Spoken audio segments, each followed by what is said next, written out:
aleluya.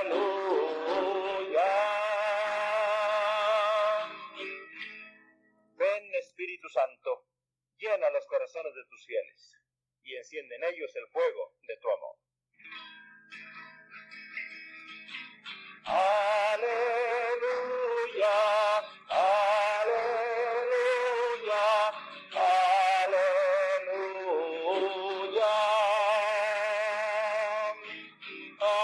aleluya, aleluya, aleluya.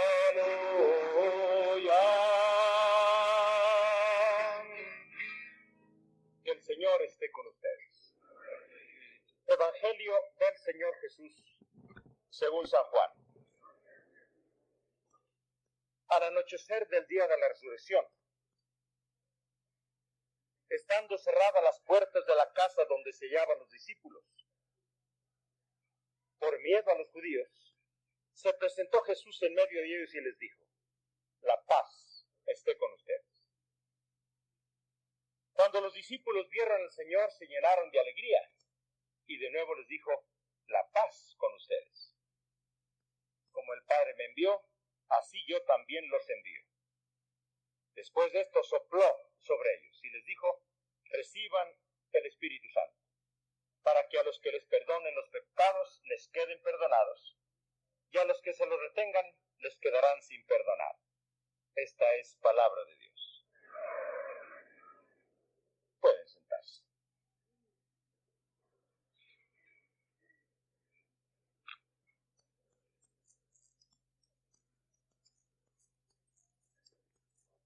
Los solos textos bíblicos y las oraciones litúrgicas de este día ya nos ubican y nos señalan lo que es el significado de esta fiesta importante de las 7 semanas de Pentecostés.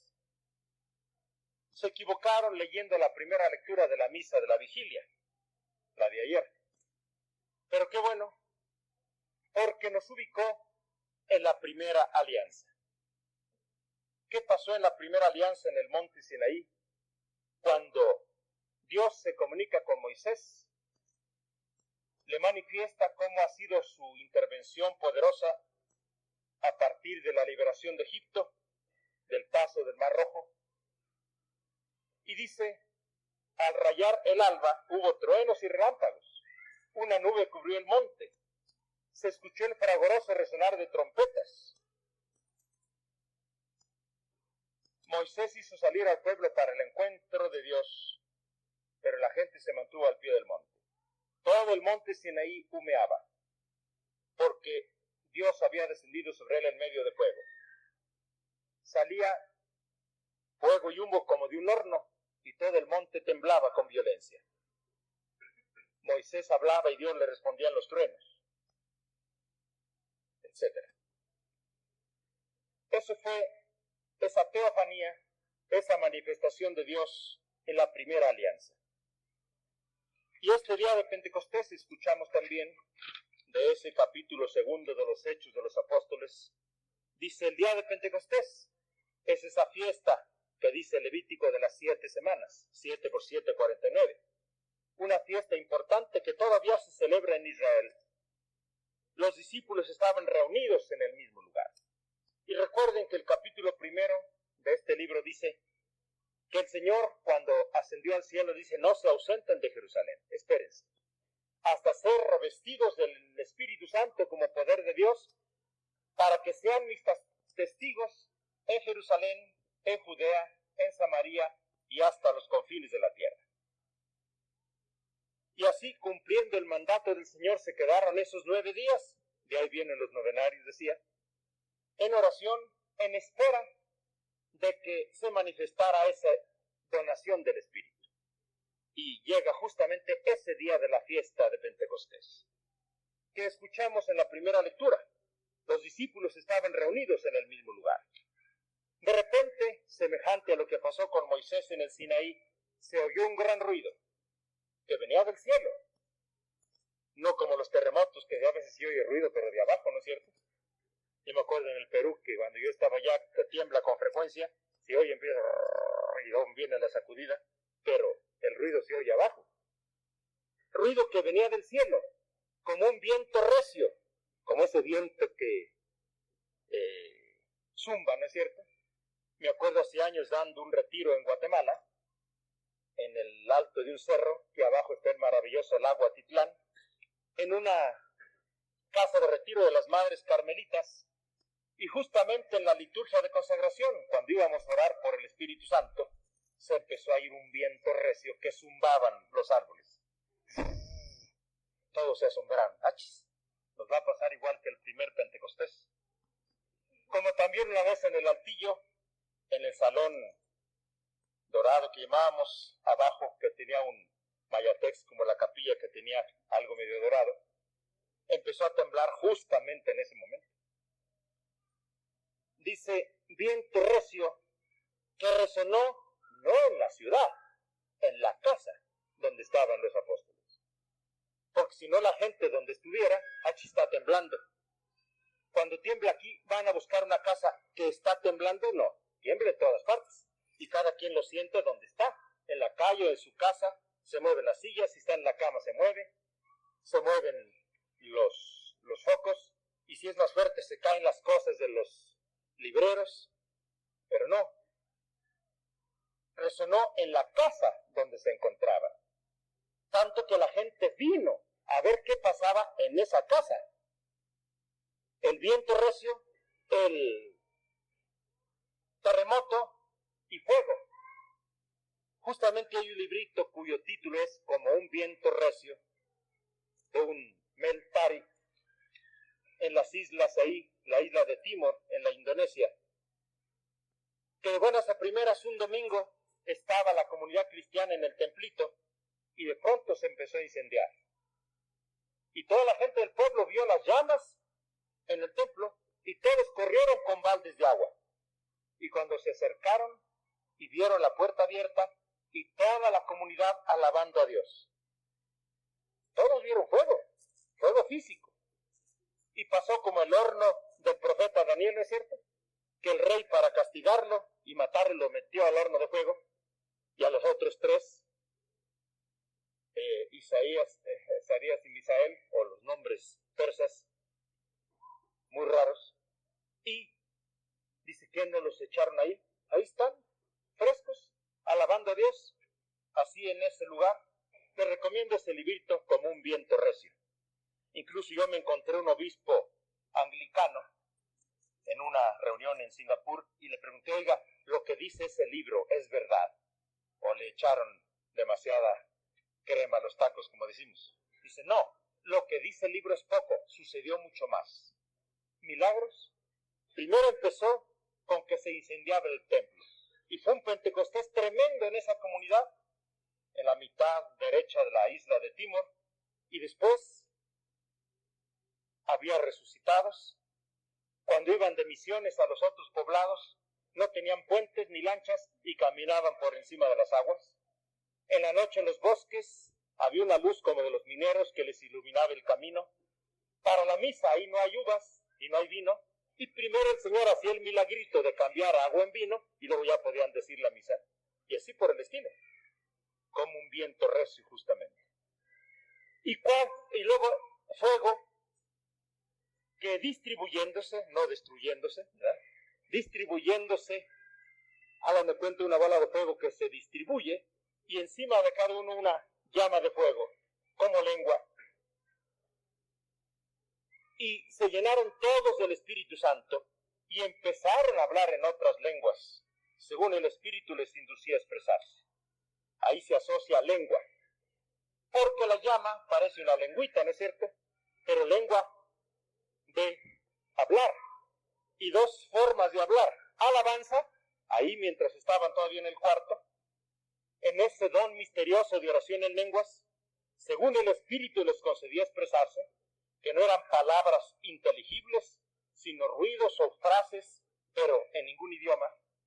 Y luego otro milagro de lengua, de idiomas, que se mezclaron en aquella multitud que ya leímos. Había no solo los habitantes ordinarios de Jerusalén, gente de Galilea, sino medos, lo que es ahora Irán e Irak, ¿no es cierto? Partos, elamitas, de Mesopotamia, de Judea, de Capadocia, Ponto y Asia, Frigia y Panfilia, de Egipto, de la zona de Libia que limita con Cirene, unos visitantes venidos desde Roma, tanto judíos como prosélitos. También hay cretenses y árabes, y cada quien oye hablar las maravillas de Dios, es decir, el anuncio de Jesús, en su propia lengua. Milagro de idiomas. Los apóstoles hablaban, según ellos, estaban hablando en arameo, y la gente que hablaba griego lo oía en griego, el que hablaba en latín lo oía en latín, el que hablaba en siriaco lo oía en siriaco, en copto, lo oían en su propio idioma. Dicen en la historia de San Francisco Javier que le pareció algo parecido en China y en la India, que el Señor le daba, yo no sé si él hablaba en el otro idioma, milagro de locución o milagro de audición, que él hablaba en la lengua que sabía, pero los demás lo oían en su propio idioma.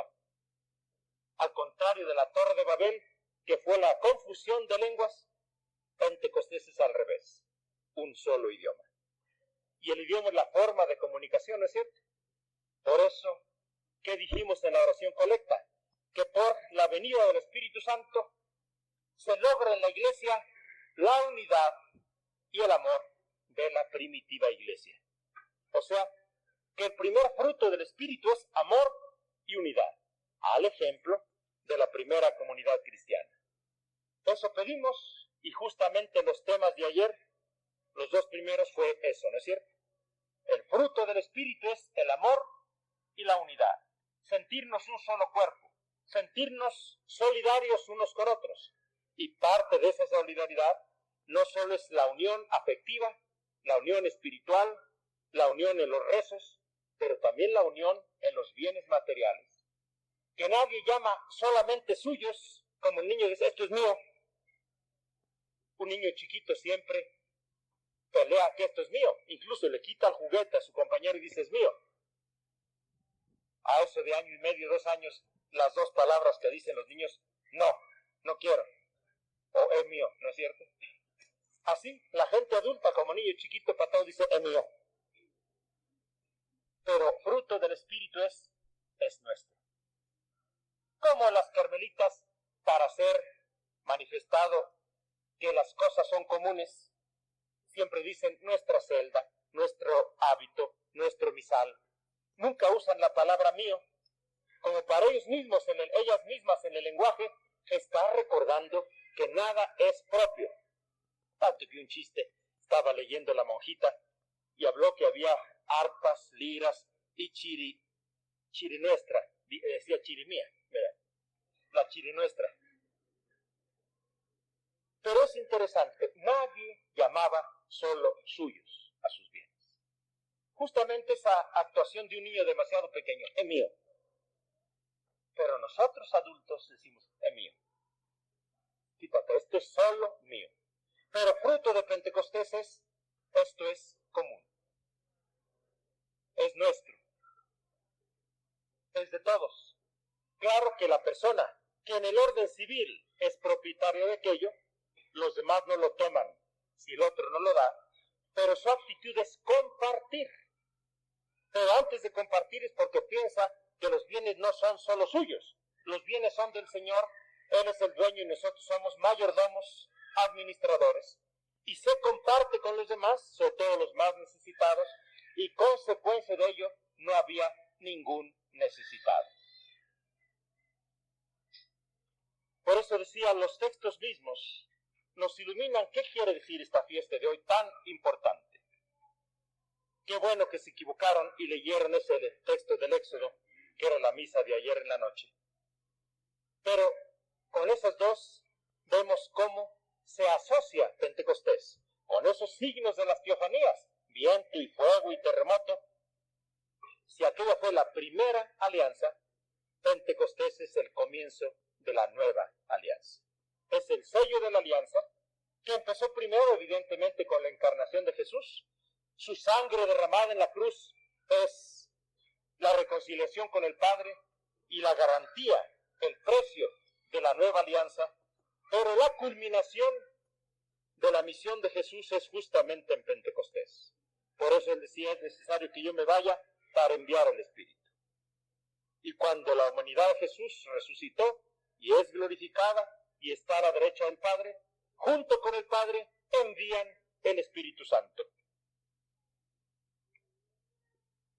Y así la segunda lectura tomada de esos capítulos 12, 13 y 14 de 1 Corintios, que es el lugar donde se explicita mejor qué pasaba como fruto, como resultado, como manifestaciones en las comunidades cristianas evangelizadas, que eran de verdaderos discípulos de Jesús, que tenían la experiencia de encuentro con Cristo y que habían recibido el don del Espíritu.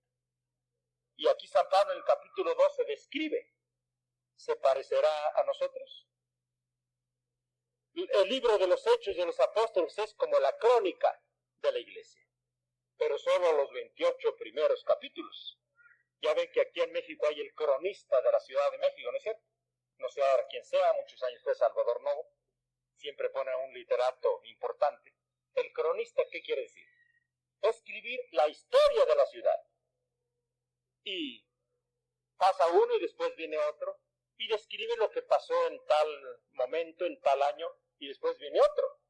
Eso es los Hechos de los Apóstoles, la crónica de la iglesia, pero solo los 28 primeros capítulos. Nosotros deberíamos escribir nuestra crónica de la comunidad cristiana, y si cumplimos el plan de Dios, se debería parecer a los 28 primeros capítulos. Si la crónica de una comunidad cristiana, de una parroquia, no se parece a los 28 primeros capítulos de la crónica de la iglesia, algo raro está pasando. Por eso les he dado como tarea varios años, y se les dejo ahora, que en estos días lean los Hechos de los Apóstoles. Son 28 capítulos, en 20 minutos lo pueden leer. Y no solo recuerden lo que ahí dice, vean lo que pasó, sino confronten esto que sucedió. ¿Sucede en mi comunidad parroquial? El Jesús está vivo y el Espíritu Santo está activo y se manifiesta con todo su poder, con todas sus manifestaciones, con todos sus carismas. ¿Es parecido ahora? La iglesia llena, ungida y conducida por el Espíritu Santo de forma palpable y sensible es la iglesia cristiana normal.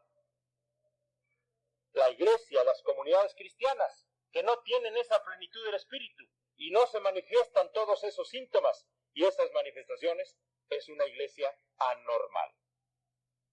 La manera de trabajar aquí, la manera de vivir, las manifestaciones en ustedes como comunidad cristiana y evangelizada, ¿se parecen a los primeros 28 capítulos? Confróntenlo leyendo los Hechos de los Apóstoles. Y aquí habla, dice, nadie puede hacer la confesión de fe de Jesús como Señor, sino movido por el Espíritu Santo. ¿Qué quiere decir esto? No solo que físicamente digamos con la lengua, Señor, solo los endemoniados no lo pueden decir. Orando en exorcismo por algunos que estaban gravemente dañados, un test, di Jesús es mi Señor, no pueden decirlo. Se les enchueca la boca. No pueden pronunciar el nombre de Jesús ni decir Jesús es mi Señor. Pero fuera de esos casos agudos, lo que está diciendo San Pablo, que el señorío de Jesús, efectivo, no solo dicho con la palabra, efectivo en mi vida, es obra del Espíritu Santo. El Espíritu Santo que le llamamos el santificador, que prepara la vida, la da y la acrecienta, y por eso le llamamos santificador, no es otra cosa que hacer efectivo el señorío de Jesús en cada área de mi vida. De forma global, le entrego las llaves de todo a puerta cerrada y de cada área, de cada cuarto. Y ayer decíamos, 3 áreas son importantes, tiempo, trabajo y dinero. Si esas 3 áreas realmente están sometidas al señorío de Jesús, todo lo demás queda. Mi familia, mis proyectos, mis ideales, mi salud, mi vida, mis problemas, sometidos al señorío de Jesús. Pero eso no es posible si el Espíritu Santo no actúa de forma ordinaria e intensa en nosotros. Y luego dice, hay diversas gracias gratuitas de parte de Dios, dones. Pero el Espíritu Santo, que es el dador de los dones, como leímos en la secuencia, es uno solo. Muchos dones, un solo Espíritu, que es el que los da. Muchos servicios, pero un solo Señor. Esos dones, entendidos como servicio a los demás, se los atribuye a Jesús como el servidor. Y muchas operaciones, pero Dios, el Padre, es uno solo. Y dice, en cada uno se manifiesta, en dones y carismas, el Espíritu Santo, pero no para su beneficio, para el bien común. Las gracias santificantes son para mí, pero los carismas, el Espíritu Santo me usa, me utiliza para que a través de mí haya un beneficio para los demás, para edificar la comunidad cristiana. Y luego dice, pero esos carismas y esa presencia del Espíritu es para la unidad, porque somos un solo cuerpo, aunque haya muchos miembros, pero todos los miembros, a pesar de ser múltiples, forman un solo cuerpo. Así también Cristo, en su cuerpo que somos nosotros como iglesia. No importa de dónde vengan los de la comunidad cristiana, judíos o gentiles, esclavos o libres, todos hemos sido bautizados en el poder del Espíritu para formar un solo cuerpo. Y a todos se nos ha dado de beber del mismo Espíritu. Bautismo y confirmación. El que no nace de agua y de Espíritu, ¿se acuerdan? Juan 3.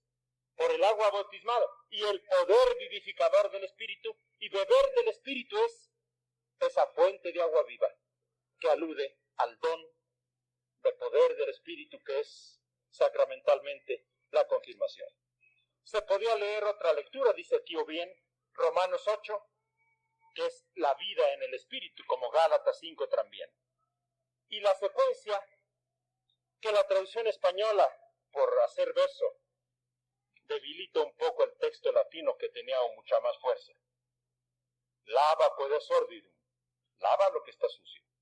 Riga codes aridum, riega lo que está seco. Sana codes auchum, sana lo que está enfermo.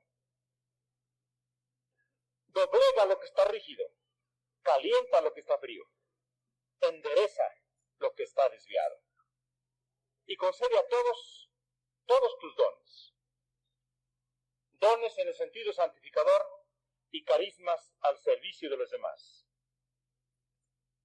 Y decimos, ven Espíritu Santo y envía desde el cielo tu luz para que seamos iluminados. Ven Espíritu Santo y llena el corazón con tu fuego. Y leímos en el Salmo, el Espíritu viene a renovar la faz de la tierra, es decir, la apariencia, el aspecto. El Espíritu Santo en esta parroquia, con ustedes evangelizados, ha cambiado la apariencia de la parroquia. Ha cambiado la apariencia de ustedes como personas. Las parejas de esposos cuando los dos están evangelizados, las familias, las comunidades, la comunidad parroquial que son aquí presentes en este encuentro trimestral. Ha cambiado la apariencia de esta parroquia por el Espíritu Santo que ha sido dado. Entonces le pedimos, ven, danos tu luz para iluminar nuestra mente y nuestra fe. Enciende en fuego nuestros corazones. Solo con tu presencia y tu acción podemos hacer efectivo el señorío de Jesús. Solo por la presencia y la acción efectiva del Espíritu Santo podemos lograr la unidad y el amor entre todos. Podemos lograr una verdadera comunidad con un solo corazón y una sola alma, que se reúnen para alabar a Dios, que hacen grupo, equipo para evangelizar, para anunciar a Jesús, que se reúnen, como decían los Hechos, para tomar el alimento con alegría y sencillez de corazón. Al rato, en la pausa, después del tema, van a hacer eso, ¿no es cierto? ¿Quién trajo sabroso desayuno? Y lo comparten, ¿no es cierto? Tomar el alimento entre hermanos de una misma familia. Y se reúnen para la fracción del pan. ¿Qué estamos haciendo ahorita? La fracción del pan, es decir, la misa, la Eucaristía. Es muy importante este día. Decíamos ayer, toda celebración litúrgica es memorial. Que no solo es memoria o recuerdo de lo que pasó hace mucho, y que no digamos, leyendo los Hechos de los Apóstoles, qué bonito, qué maravilloso fue en el pasado. Entonces, para aquellos, y nos quedamos con la cara levantada y la boca abierta, como se quedó con la boca abierta. ¿Qué quiere decir eso? Se admiró y se asombró tanto. ¡Ah, qué maravilla! Fue entonces, en el pasado, para aquellos, y después de estar maravillado, luego así, ¿y por qué no es ahora igual? ¿Es otro el plan de Dios? O cada comunidad cristiana debería ser igual que la primera. Por lo tanto, toda persona, toda comunidad debe tener la experiencia de Pentecostés. Por lo tanto, este día de la celebración de Pentecostés es memorial, no porque recordamos lo que les pasó a los apóstoles, que leímos lo que sucedió en este capítulo 2 de los Hechos, sino que le pedimos al Padre de Jesús que haga nuevo Pentecostés aquí, a esta parroquia, a ustedes, este domingo, aquí que estamos presentes y a través de ustedes a todas sus familias y a toda la parroquia. Esta misa de Pentecostés es memorial, es decir, actualizar, hacer presente, reactivar, diríamos, el mismo efecto del primer Pentecostés.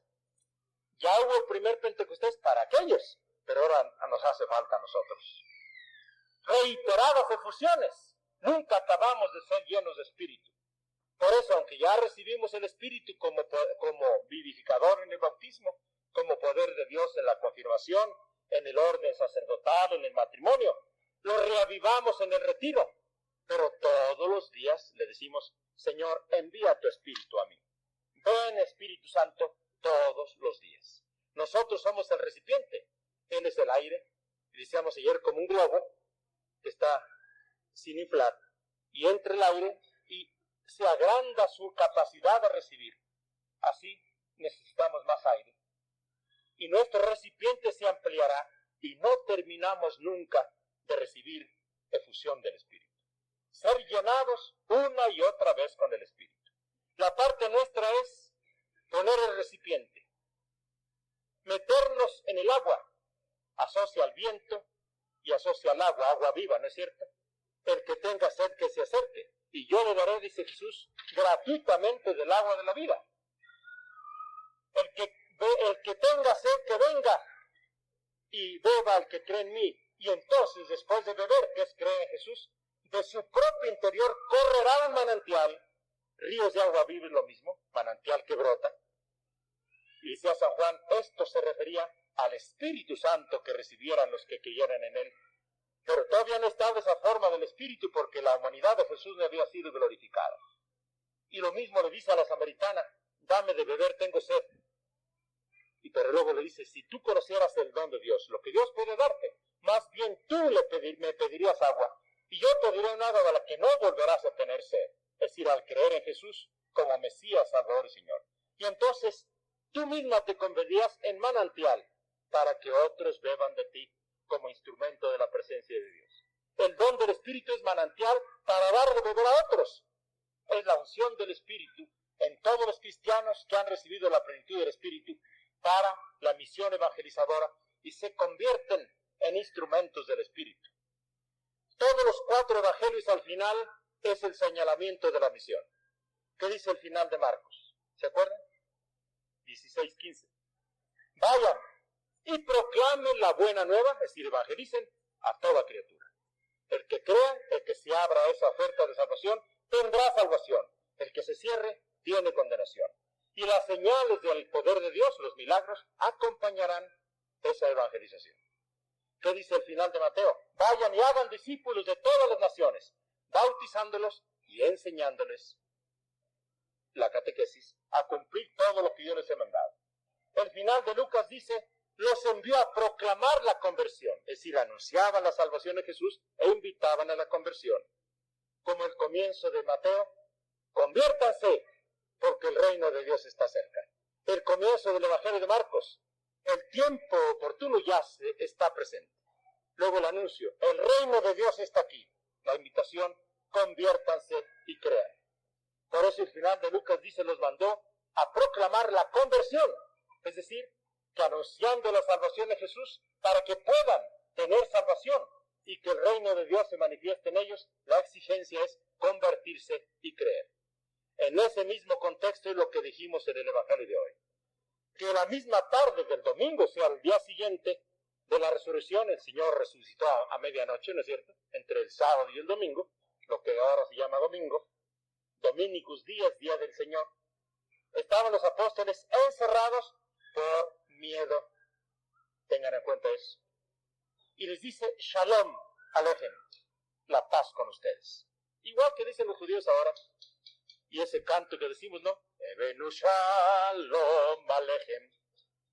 Para ustedes, la paz. Deseamos la paz. Shalom, así se saludan los judíos. Alejem, a ustedes. Si es una sola persona, dicen Shalom Leja, la paz contigo. Y Jesús los saluda como se saludan todos los judíos. Aunque él dice, mi paz no es como la da el mundo, un saludo rutinario. Es una paz que se transforma, que construye el interior. Y dice, como el Padre me envió, así yo los envío a ustedes. ¿Los envío a qué? A evangelizar. Y en ese contexto de evangelización, dice, sopló sobre ellos. Y signo de ese soplo como signo, reciban el Espíritu Santo. Y en ese envío, así yo los envío, a evangelizar, e invitan, conviértanse y crean, a los que muestren signos de conversión, declárenles en mi nombre que sus pecados han sido perdonados.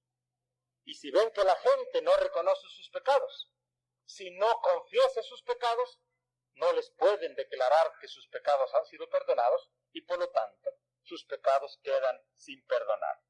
Es el sentido de este texto. Bien, recapitulando, necesitamos cada persona, cada pareja de esposos, cada familia, cada comunidad pequeña, toda la comunidad parroquial, toda la feligresía, necesitamos ahora un nuevo Pentecostés. Una nueva epifanía del Espíritu Santo, como decía el Papa Pablo VI, por la evidencia de hechos prodigiosos. Un nuevo Pentecostés con los mismos signos y prodigios que el primero.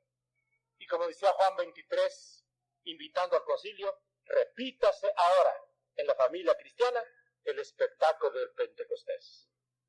Renueve en nuestros tiempos un nuevo Pentecostés, decía en el año 60 el Papa Juan 23. Un nuevo Pentecostés. Lo necesitamos. Y Pentecostés renovado, porque no acabamos de recibir Espíritu Santo. Su vida personal como cristianos, su vida en su familia, en el trabajo, la vida de la familia, la vida de las comunidades, la vida de la parroquia, la vida de la iglesia no funciona sin la plenitud del Espíritu. Pidamos Espíritu Santo.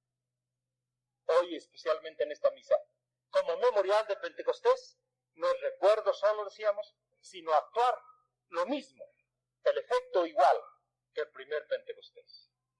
La mayoría de los que están aquí ya hicieron el retiro, ¿no es cierto? Levanten la mano los que han hecho el retiro de evangelización. Algunos pocos no, vinieron solo a la misa de este día. En la liturgia de consagración se reavivó el don del Espíritu, que es reavivamiento de la gracia sacramental de la confirmación.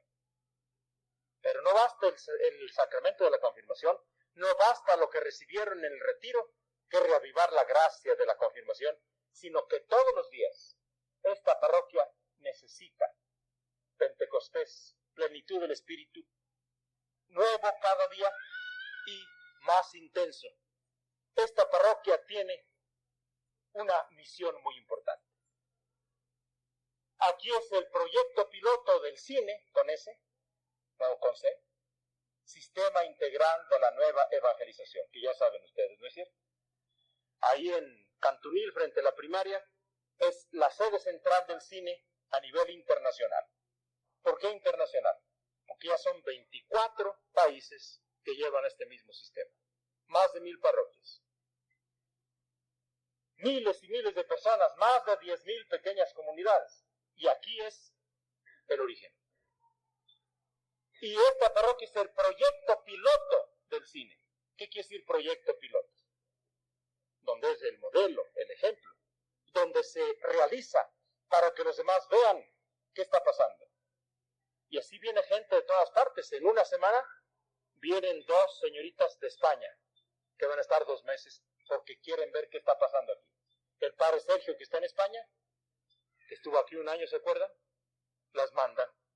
Llegan el día 1, así es que en unos días. El día 10 llegan 3 teólogos americanos del área de Los Ángeles. Van a estar 2 meses aquí también. Aquí está el padre Rafael, que viene de Honduras. En 1 mes viene otro padre de Colombia. Y aquí es el centro de organización. A partir de aquí salimos a dar esos servicios. Yo me voy pasado mañana a Argentina por 4 semanas. Y aquí es, como les digo, esta parroquia de la Resurrección en el Ajusco la conocen en el mundo entero. No solo los católicos, en las reuniones ecuménicas, ortodoxos y protestantes de todo el mundo, de Europa, de Asia, de África, saben de la existencia de esta parroquia. Acabo de recibir una carta para una reunión ecuménica en Nairobi, Kenia, en noviembre. Tengo que dar una conferencia allá. Y toda esa gente sabe que existe esta parroquia de la Resurrección. Como yo les digo en broma, ¿habrá una agencia de viajes que le hace propaganda a la parroquia? ¿Habrá un interés turístico de los ostiones del Ajusco? ¿De las piedras? ¿Habrá alguna cosa rara, especial, milagrosa en el agua o en la tierra de aquí? ¿Qué interés tienen muchas gentes del mundo entero y de todas las iglesias de venir a esta parroquia? ¿Por qué? ¿Se habían puesto a pensar? Ustedes son famosos en el mundo entero. Y constantemente viene gente, católicos y protestantes del mundo entero, a ver qué está pasando aquí. Ojalá demos buena figura y no triste figura. Y que no llegan aquí, nos habían dicho que era muy bonito. Nos habían dicho que había una maravilla, como ese pastor que vino ya como de 90 años, Garrett Mills, misionero en China 28 años, y después director internacional de Christian Children's Fund, un fondo cristiano para niños, anterior a Visión Mundial. Y después mandó una carta a una señora china de Hong Kong que le dio para el boleto de viaje. Dice, estuve en esa parroquia, es como una página sacada de los Hechos de los Apóstoles. ¿Se lo creen ustedes? Así será. Nos falta mucho, hay mucho que corregir, hay mucho que crecer, pero algo hay aquí, ¿no es cierto? Tomen conciencia, no para que se pongan orgullosos, sí agradecidos al Señor y con seria y grave responsabilidad. Ese proyecto piloto del cine. Justamente me acaba de hablar señor Aguilera hace 1 hora, porque desde hace tiempo hay el proyecto de que mandar a algún sacerdote que me ayude por tantas salidas fuera. Y el arzobispo, cuando vino aquí hace como 2 meses, me dijo, tú preséntame candidatos que conozcan el cine y que ayuden en esa línea. Entonces, después de pensar, le pedí yo en una carta al padre Roberto Sendejas, que se evangelizó por 4 años en el Altillo, y de ahí se fue al seminario. Se ordenó y está de formador y director espiritual en el seminario menor. Le dije, ojalá lo pueda mandar. Lo manda si quiere de vicario y si quiere de párroco, porque aunque yo lo soy y tengo la responsabilidad y estoy pendiente, casi no estoy. Y me dice Monseñor Aguilera, ya aceptó Monseñor Rivera. Viene el padre Sendejas en unas 2 semanas. Y el arzobispo dice, yo creo que es mejor nombrarlo párroco para que el padre Navarro no tenga tanta carga y pueda seguir dando servicios afuera. Pero Monseñor Aguilera me dice, yo creo que le voy a decir mejor, y él me hace caso, que sea administrador parroquial y no párroco. Administrador parroquial, dice el Código de Derecho Canónico, es alguien que bajo la autoridad del que es párroco, tiene de hecho en la práctica la misma autoridad que el párroco, porque el párroco por una u otra forma esté impedido. Entonces yo seguiré siendo párroco y yo último responsable de las cosas y el padre Sendejas administrador parroquial. Así es que me decíamos, Señor, el lunes me lo confirma, probablemente en 2 semanas está aquí el padre Roberto Sendejas, que se evangelizó hace, no sé, 15, 18 años, pasó todo el proceso del centro de evangelización en el Altillo, ahí descubrió su vocación sacerdotal, entró al seminario, recién ordenado lo devolvieron al seminario y ahora es formador, profesor y director espiritual. Yo lo vi la semana pasada que fui a decir misa allá en la asamblea de oración y le dije, oye Roberto, probablemente te van a mandar allá a la parroquia. ¿De veras? Pues si aquí tenemos muchos proyectos, el rector, el padre Colín, va a poner el grito en el cielo. Pues parece que el arzobispo ya lo decidió. Y Monseñor Aguilera decía, precisamente porque la parroquia es el proyecto piloto del cine, no conviene que dejes de tener la autoridad última para garantizar que esto continúe y que no pase como en las parroquias, que en el párroco anterior funcionaba una cosa, con el siguiente ya no. Aunque el arzobispo dijo, sería bueno nombrarlo párroco para que el padre Navarro tenga más libertad de los servicios eclesiales que da en todo el mundo, pero Monseñor Aguilera me dice, no, voy a decirle al arzobispo que mejor lo nombre solo administrador parroquial bajo tu autoridad, aunque funcione en la práctica como si fuera el párroco. Así es que ya le estamos preparando su apartamento ahí donde vivía el padre Moreno y probablemente en 2 semanas está aquí. Hoy es Pentecostés. Pidamos al Señor nuevo Pentecostés para cada uno. El Pentecostés es personal. Para cada pareja de esposos, levanten la mano los esposos que los dos están evangelizados. Así como ellos, tomados de la mano, junto a su mujer. Hay unos disparejos, él está aquí y ella quién sabe dónde. Un nuevo Pentecostés para la pareja. Un nuevo Pentecostés para toda la familia. Ahí veo los hijos de ustedes, ¿no? Nuevo Pentecostés para las comunidades pequeñas. Nuevo Pentecostés para los 12 sectores. Nuevo Pentecostés para la comunidad parroquial que son ustedes, los evangelizados y en la comunidad. Nuevo Pentecostés para la feligresía completa en esta parroquia. Necesitamos. Y pídanle a Dios que me lo dé en primer lugar a mí, por la seria y grave responsabilidad que tengo hacia ustedes y tanta responsabilidad que tengo en tantas partes, que mi presencia y mi influjo será bueno o malo, bueno o mediocre, en proporción de la presencia de Jesús en mi vida y del don del Espíritu. Mañana tenemos reunión de sacerdotes, que es cada 2 meses, de todas las diócesis vecinas, en el Santuario de los Remedios.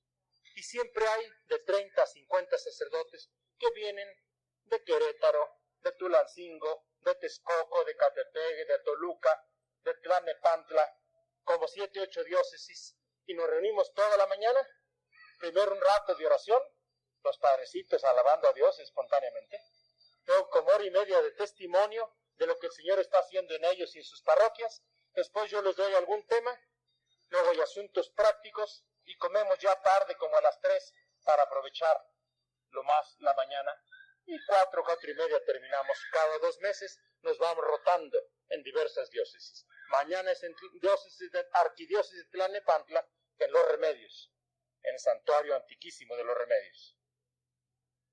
Pidamos a Dios un nuevo Pentecostés. Que todo lo que escuchamos, ¿qué hace el Espíritu Santo en nosotros y en la comunidad cuando viene como poder de Dios?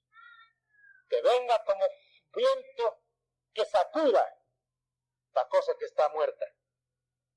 Como otra lectura que se podía leer Ezequiel 37, campo de huesos secos y dispersos.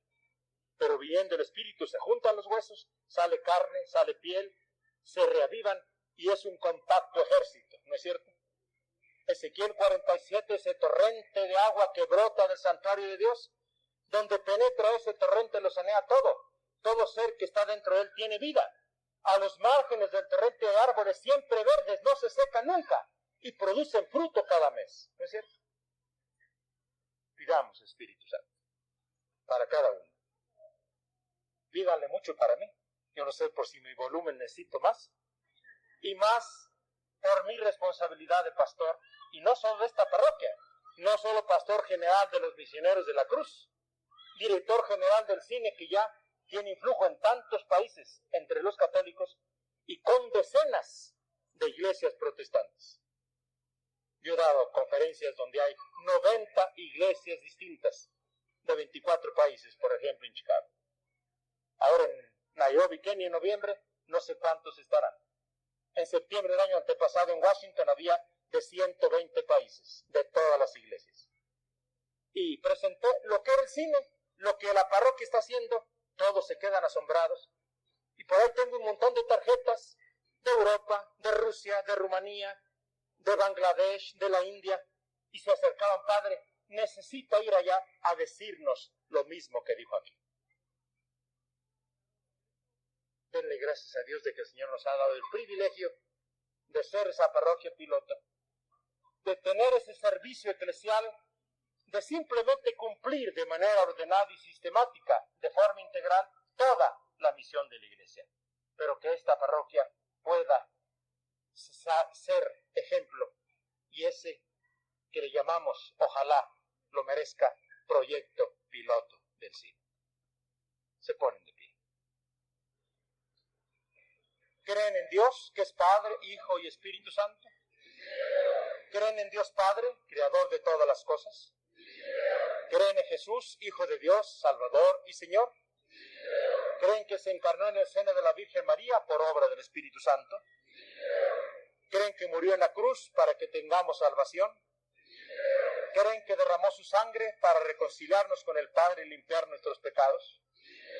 ¿Creen que resucitó para que nosotros tengamos vida nueva? ¿Creen que está glorificado a la derecha del Padre? ¿Creen que ya glorificado envió al Espíritu Santo como poder de Dios? ¿Creen en el Espíritu Santo, Señor y dador de vida? ¿Creen en el Espíritu Santo de Pentecostés como poder de Dios? ¿Creen que el Espíritu Santo es el que nos prepara en conversión para darnos el perdón de los pecados? ¿Creen en el Espíritu Santo que congrega y anima a la iglesia y las comunidades cristianas como comunión de los santos? ¿Creen en la resurrección y la vida eterna al que el Espíritu Santo mismo nos prepara?